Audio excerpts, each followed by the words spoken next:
আসসালামু আলাইকুম, welcome to my YouTube channel everyone.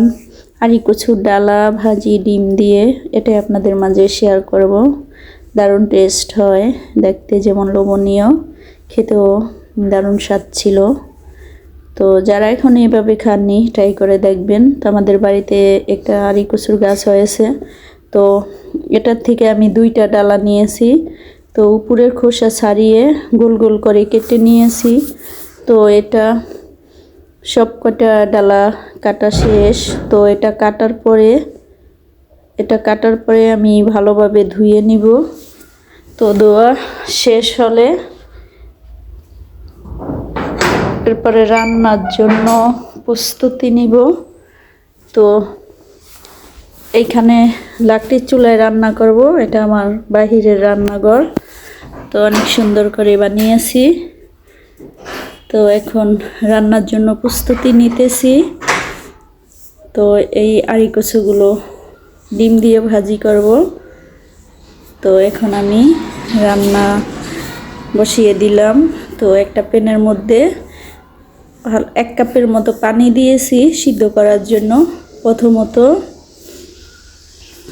সিদ্ধর জন্য কাঁচামরিচ দিব 2-3টার মতো, তারপর কিছু পেঁয়াজ কুচি দিয়ে দিব।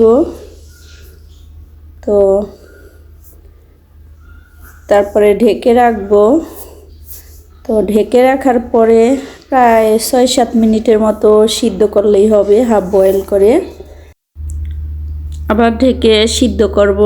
তো মাঝে মাঝে একটু ঢাকনা উঠিয়ে নাড়াচাড়া করে দিব যাতে নিচে লেগে না যায়। তো এভাবেই আমি সিদ্ধ করে নিব।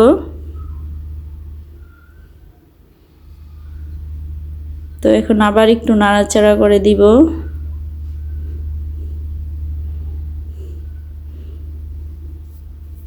তো একটু নাড়াচাড়া করে আবারও ঢেকে দিব, কারণ একটু সময় লাগবে সিদ্ধ হতে। 6-7 মিনিটের মতো হলেই হবে। তো এখন একটু হলুদের গুঁড়া দিয়ে দিব। তো সিদ্ধ করার সময় দিতে হবে, পরে দিলে আবার হলুদের গন্ধ হতে পারে, এজন্য আগের থেকেই দিয়ে দিলাম, তাহলে কালারটা সুন্দর আসবে। তো এখন আবার একটু নাড়াচাড়া করে তারপরে ঢেকে রাখবো। তো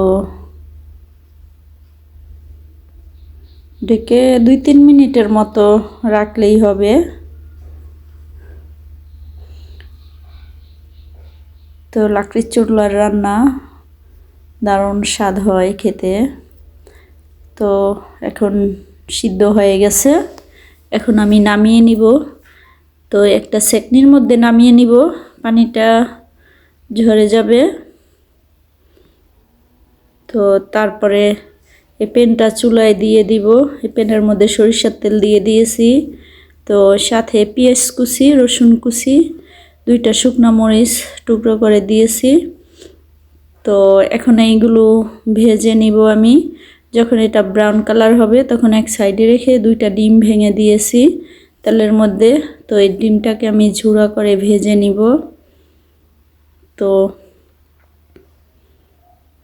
এটা একটু সময় নিয়ে ভাজতে হবে, তা যাতে কড়া ভাজা হয় ডিমটা।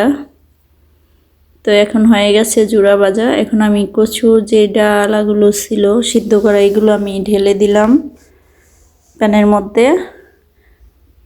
তো এখন কিছু সময় নিয়ে আবার একটু নাড়াচাড়া করতে হবে, কারণ পানিটা পুরো শুকাইতে হবে।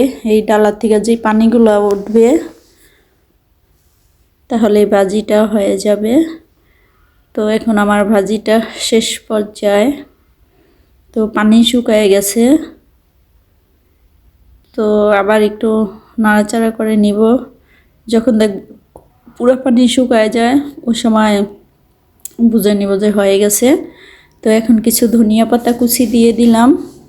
ধনিয়া পাতা দিয়ে একটু নাড়াচাড়া করে নিব। তো পাতা দেওয়ার পরে 2-3 মিনিটের মতো রান্না করলেই হবে, যাতে পাতাটা কাঁচা না থাকে। তো এখন আমি একটু নাড়াচাড়া করে নিতেছি। তারপরে ঢেকে দিব। তো 2-1 মিনিটের মতো ঢেকে রাখবো যাতে পাতাটা সিদ্ধ হয় আর দারুণ একটা স্মেল আসবে। তো ভাজিটা কিন্তু দেখতে অসম্ভব সুন্দর ছিল। তো আমার ভাজি হয়ে গেছে। তো 2 মিনিটের জন্য ঢেকে রাখছিলাম। এখন আমি ভাজিটা নামিয়ে নিব। কচু শাকের যে কোনো রান্নায় কিন্তু কচু শাকে অনেক আয়রন আছে। এমনকি কচু শাক হোক বা ডালা হোক, কচুর তরকারি হোক, এতে প্রচুর পরিমাণের আয়রন থাকে। তো এখন আমি একটা বাটিতে নামিয়ে নিলাম। তো ভাজিটা শেষ। তো দারুণ লাগছিল দেখতে। তো খেতেও দারুণ টেস্ট হয়। যারা এখনও এভাবে খাননি তারা অবশ্যই বানিয়ে খাবেন। আর এই কচুর ডালা দিয়ে, অন্য কোনো কচুর ডালায় হবে না, তাহলে আবার গলা চুলকাতে পারে। তো এই কচুর আর এই কচুর ডালা এগুলো অনেক ভালো, গলা চুলকায় না। তো এভাবে ভাজি করে খেতে দারুণ টেস্ট হয়। তো সবাই ভালো থাকবেন, সুস্থ থাকবেন।